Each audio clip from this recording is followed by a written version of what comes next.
good morning po. Magandang araw po sa lahat. Kahit nasa mang panig po ng mundo. Magandang araw po sa ating lahat, guys. So guys, dito another update na naman po sa ating farm. So guys, ito na po yung mga natin, manok, pato at pabo. Bali, dito na rin po sila sa likod ng bahay ko. Bali, nilipat po namin sila dahil hindi po masyadong naaalagaan doon sa farm or sa area 2 natin. So guys, dito po yung mga kulungan po natin ng ating baboy. Dito muna pansamantala ilalagay yung mga manok at pato, pabo, guys. So nandun lang po sila sa likod ng bahay. So ewan guys, dahil ang hirap pong magparami ng mga manok, ang hirap magparami ng mga pato at saka pabo, guys. So, yung manok na alam dalawa ko yung naman itlog ay dalawa yung nasa nag-aalaga po ang diferensya. Kasi po papalit-palit po tayo ng tao. May matitigas ang ulo, may mahirap turuan, so mahirap naman po na ikip po natin sila na mag-stay sa ating farm dahil pinapasahuran po natin sila ng hindi man po kalakihan, pero ewan talaga, hindi po, hirap pong makatagpo ng mga tao na yung mapagkakatiwalaan talaga. So yun ang choice nila sa kanilang buhay, wala naman po tayong magagawa. So guys, maraming salamat sa mga masugid nating taga-subaybay.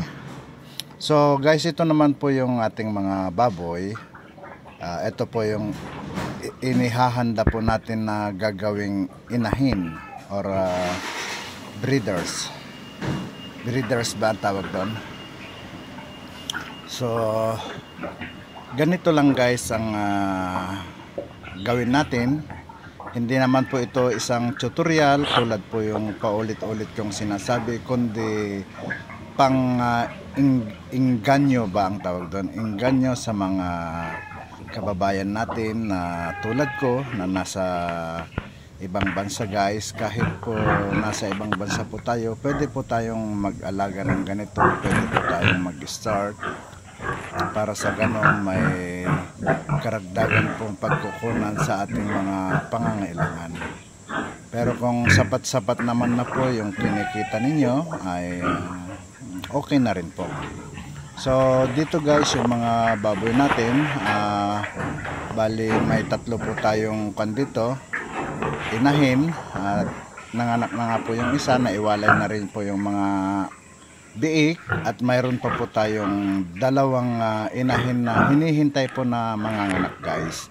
So ito guys yung mga upgraded lang na alaga natin, at ito nga yung mga sa 30 pa manganganak, 31 ganon.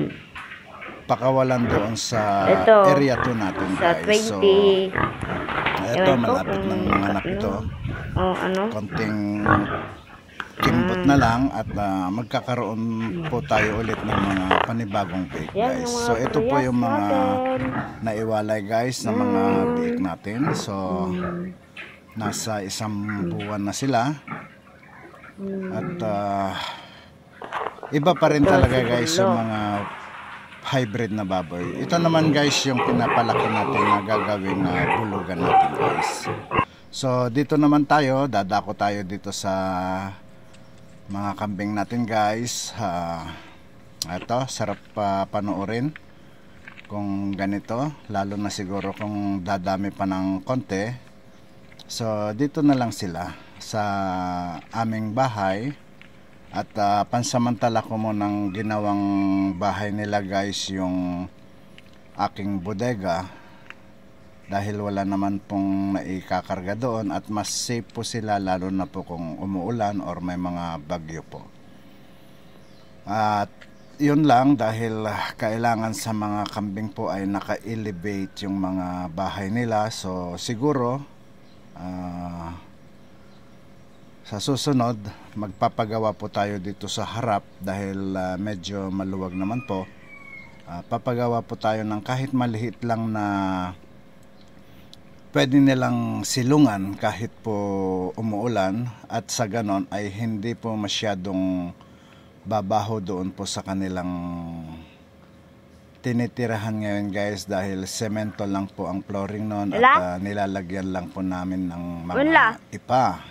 At yung mga ipa naman po ay binibili natin, although mayroon po tayong kiskisan or rice mill guys, pero hindi naman po nag-ooperate, so kailangan po nating bumili ng ipa guys.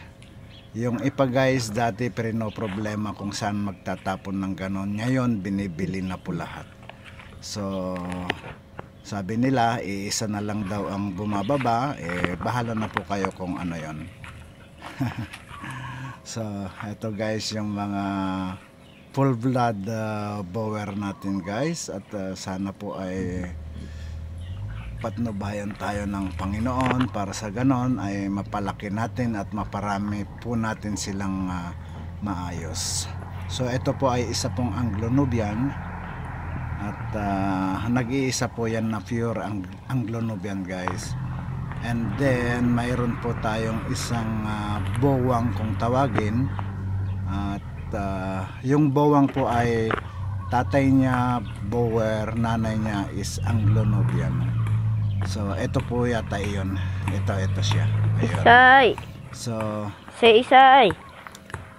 At ang magandang balita guys ay nakastahan na rin or nasampahan na rin yung bowang natin. At ito po yung ating bulugan.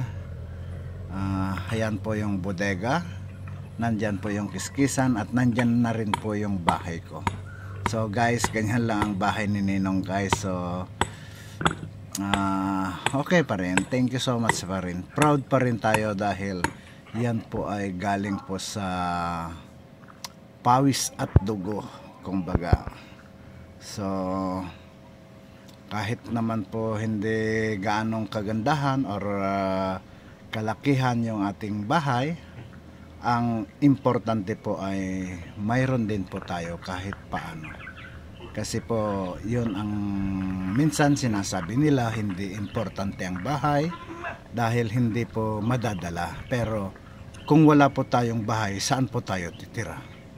So yan po ay kasali na po lahat ng pag-unlad ng buhay. At parang yung mga nagsasabi si po na hindi po dapat unahin ang mga medyo bahay malaki na yung ano niya ano pa, parang mali yun. Pero yun ay kanilang opinion, so wala po tayong magagawa.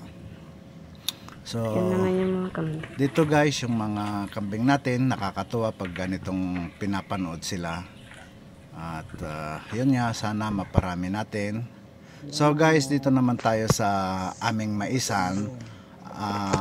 Actually guys, pwede na pong i-harvest ang mga ito for yung ilalaga lang po na mga binebenta sa palengke or sa gilid ng kalsada. Panglaga po, pang ihaw, yan po ang kaneto, itong mais natin na ito. Dahil guys, dalawa pong klase yung mais na pinatanim natin dito, isa pong puti at isa pong yellow corn kung tawagin. At yung mga yellow corn po naman natin ay gagamitin po natin yun guys na pangpakain sa ating mga alaga, para sa ganon ay hindi na po tayo namimili ng mga pakain sa baboy natin na mga upgraded at saka sa mga manok. Pero yung mga hybrid po na baboy guys ay hindi po pwedeng pakainin ng ganito, dapat pure feeds po sila. So ito na po yung kasabihan. Ito naman po yung mga kalabasan natin guys, para sa baboy po natin yan. At pang-ulam din. Thank you Lord. Masarap po ang kalabasa pag iuulam po. Basta't mahilig lang po tayo sa mga gulay. So guys, yun po yung sinasabi nila na madalas marinig po natin sa mga ibang tao na kung mayroon kang itinanim at mayroon pong aanihin. So eto na po yun guys. So sino pong mag-aakala na sa isang tulad ko po na OFW ay may ganito pa po ako na inaasikaso sa Pilipinas. So, eto guys ay hindi po masamang gumawa ng ganito. Minsan sinasabi nila na parang pinagyayabang mo pag pinapakita mo yung mga ganitong ginagawa mo or accomplishment sa buhay. Pero guys, para sa akin, hindi po isang kahambugan or kayabangan yung ganito guys. Ang importante, totoo yung sinasabi mo at wala pong halong kabulastugan. So, yun po ay hindi po kayabangan po iyon. Yung plineplex mo yung mga achievement mo sa buhay, yun po ay tulad ko po, proud po ako dahil ako po ay isang pinanganak lamang po na mahirap. So, nakakatuwa din guys at sana yung mga kababayan natin na nakakapanood po dito ay i-share din sa ating mga kaibigan at mag-comment din po na sana ay gayahin din po yung ginagawa ko guys para sa ganon. Malaki pong tulong ito para sa ating mga anak kung may pinag-aaral po tayo. Kung hindi man po, dagdag po sa mga ipon natin. Yan yung mga kalabasa So, na ito lang guys yung paulit-ulit kong binibideo. Ito naman guys talaga yung sa mga farm ko ang dahilan kung bakit po ako gumawa ng aking YouTube channel or pinasok ko yung ganitong pag YouTube guys. So, pasensya na po sa mga basher natin, sa mga hindi nakakagusto sa ating mga ginagawa. At maraming salamat din naman po sa mga tao na nag-appreciate sa ating mga videos. At shout out po sa lahat ng aking mga viewers, mga subscribers, kung saan man po kayong panig ng mundo. At thank you so much sa aking mga kaibigan na nagtuturo palagi sa akin kung paano ang magandang gawin sa ating mga videos, pero sadya pong mahina po tayo dito. So guys, ito na po yung mga na-harvest na pwede pong gawin itong ulam at pwede na pong ilagayan, pwede na rin pong ihawin kung depende kung ano po yung gusto natin. So ayan po, nagtatalo sila na pwede na raw harvestin at yung isa naman sinasabi hindi pa raw. So nasa kanila guys at pinaubaya ko na rin sa aking mga tauhan kung kailan po at saan po nila ibebenta yan. Ang importante, babalik po yung pera na binitawan ko guys na pinamuhunan dito dahil hindi rin po basta-basta ang magkakapital sa mga ganitong bagay. So yun lamang po guys at thank you so much. Thank you Lord sa mga biyaya po na pinagkakaloob mo sa amin. Sana po bigyan mo pa kami ng lakas para sa ganun ay aming maipagpatuloy ang laban na ito. Welcome.